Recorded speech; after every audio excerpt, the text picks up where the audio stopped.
Want to be a selfish bitch? Enjoy your orange hair. On mobile, sorry for formatting, etc. I'm a hairstylist. Last Wednesday, between clients, I decided to run to the gas station to get an energy drink and was hit by a car coming out of the parking lot. My own car was totaled, the cops came, both cars were towed from the scene. I texted my next client, apologizing and telling her that due to a serious accident, I would need to reschedule her appointment. She said she needed her hair done before the 4th of July. I was standing in the street, looking at my car in pieces, on the phone with insurance, fielding questions from the cops, and still texted the salon owner asking if anyone could take my client today. The owner said she'd figure it out, and would make sure my client could still be seen. I passed this info on to the client, who said she only wanted me to do it, and needed to get in ASAP. So in the melee, I'm still worried about this client, who is a bad client, BTW, and constantly complains about her hair, demands free redos, and only pays about 70% of the typical cost of her services because she managed to manipulate me into that price point when I was a newer stylist. I see in my schedule that I have absolutely no room to fit her in before the 4th, so I walk back to the salon, after my car was towed away, and just take her anyway. Once I get in, she doesn't ask if I'm okay. Doesn't thank me for taking her anyway, but instead launches into a 3-hour-long brag about all the guys who are super into her and how she's dating a business mogul from Newport. The service goes as usual. I finish her hair 3 hours later, and am about to take her cape off and send her on her way when suddenly, she has a problem with the color. She says it's too ashy. It's the exact same formula and color I've done on her for years, but today, it's wrong for some reason. Trying to remain cheerful and professional, I tell her that I'll put a new toner on her, no problem. At this point, my grandma is on my way with my daughter to pick me up. I text my grandma saying I'll be a little later. I tone the client again, and blow dry her for a second time. The client insists that the color is still too ashy. I explain that the second toner I used is the most golden toner that exists, and there's nothing less ash that I could put on her, except for an opaque, sort of gold pigment. She's clearly just being a sadistic bitch. At this point, my grandma comes into the salon and asks if I'm ready to go. My client is looking at her hair and says you need to do something else. I can't leave like this. So my grandma goes back to wait in the car. I decide to use a very, very gold color and tone it again for the 3rd time. She comes back to the chair and her hair is noticeably less ashy, because it's practically orange. I hate this, says the client.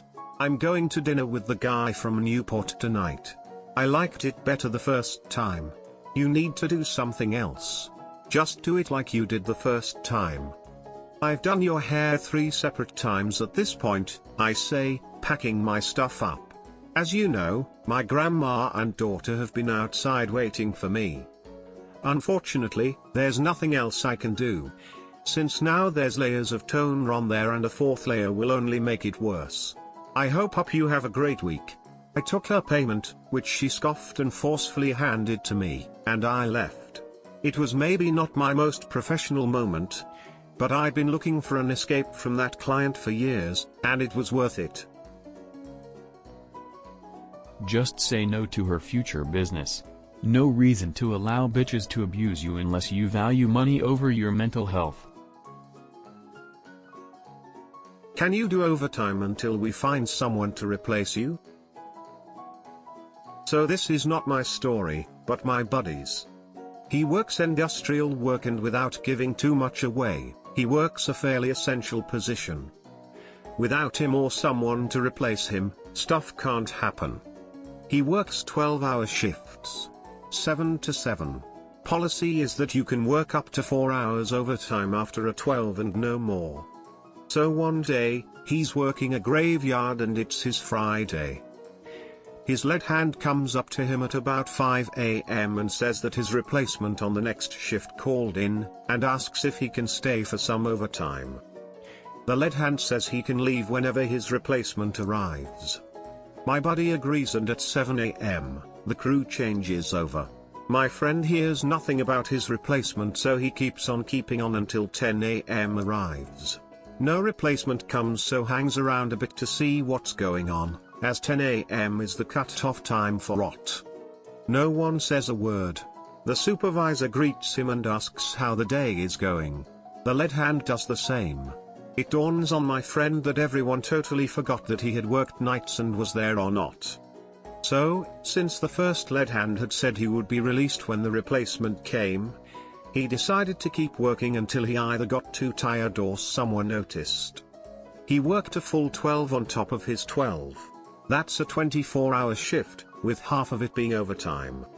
At 7 PM, the supervisor comes up to him and says that the next guy called in sick and, you guessed it, asks him to stay for overtime. Buddy wished he could have, but he was beat and told the supervisor, I just did 24 hours because no one released me, and left. He got called into a few union meetings after that act of malicious compliance. Damn, and I struggle working 9 to 5, can't imagine 24 hours shifts. Longest shift I ever did was 22 hours, almost passed out driving home, never doing that again. I pulled off the freeway into a Taco Bell parking lot, slept 2 hours, then went home lol. You can't just leave us with a few union meetings. This is malicious compliance, blue balls. You want me to stay in the back room even though it's almost 100 degrees Fahrenheit? Okay. This just happened today. A little backstory: I work at a particularly green craft and fabrics store. Every Thursday, we receive a truck. Truck day consists of unloading and organizing everything on the truck by hand, pushed down to us on a large roller ramp. The team I work with is wonderful, but the head manager of the store I'm at is a piece of work. During truck days she tends to just stand there and watch us all unload while yelling about how we're doing it all wrong. We are in fact following all the company procedures, so not wrong.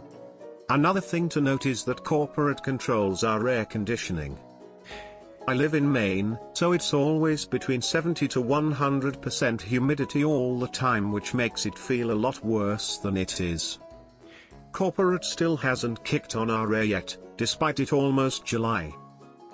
Our back room was almost 100 degrees Fahrenheit, tilde 97 degrees, but the thermometer is a bit hard to read, 100% humidity.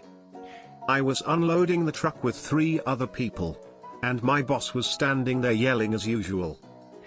I started to feel symptoms of heat exhaustion and asked my boss if I could quickly get a drink of water. She told me I couldn't until the truck was completely unloaded, which was another half hour or so. She said something to me 30 seconds later, and I perfectly timed projectile vomited all over her. She started yelling at me and the rest of the team because we weren't helping her get cleaned up, to which they all responded along the lines of, well, you told her she couldn't go.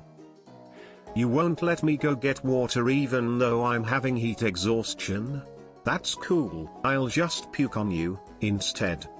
Edit: since everyone keeps commenting on how I should report her in one way or another, I'm already on it. Edit 2, I'm trying to keep up with replies and questions, but if I miss your comment, terribly sorry. Heat exhaustion is no fucking joke. She's lucky that all she got was puked on. You should definitely get checked out and make sure you're not dehydrated. Also have a doctor write a note or something too that humans in general need water to survive. As someone who has worked a corporate retail job in Florida, I understand your pain completely. Only for some reason, since the main HQ is way up in the northwest, they just do not understand the concept of it's hot as balls all year round. Little things, like how the heater would be turned on because it's November, but it's still 84 degrees outside.